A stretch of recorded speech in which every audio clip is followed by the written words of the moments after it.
fill in the blanks with correct articles and preposition.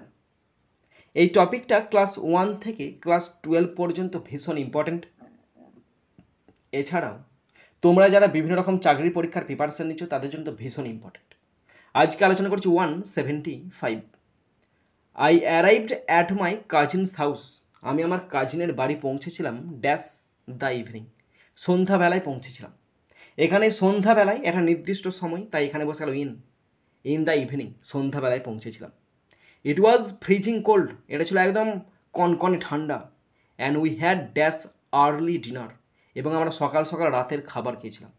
We had an early dinner. An কেন বসলো? আর্লির প্রথমে আছে তাই অ্যান বসে গেল। In dash large room. In the large room, সেই বড় ঘরটাতে। দেখো এখানে হয়তো কাজিনের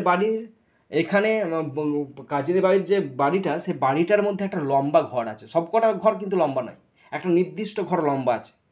নির্দিষ্ট কী করে বুঝলাম ঘরটা নির্দিষ্ট কিনা? তারপরে ঘরটার বর্ণনা করা আছে whose walls and ceilings are covered. মানে যে বড় ঘরটা আছে যার দেওয়ালগুলো ভর্তি আছে, দেওয়ালগুলো সিলিংগুলো সব ভর্তি আছে, মানে পুরো একটা ঘরটার বর্ণনা করেছে, তাই এখানে দা বসে গেল। Covered dash stuffed birds. Covered with stuffed birds, পাখিতে ভর্তি আছে। তাহলে এখানে ইন বসলো, কারণ নির্দিষ্ট টাইম তাই ইন বসলো। অ্যান কেন বসলো? আর্লি আছে তাই অ্যান বসলো।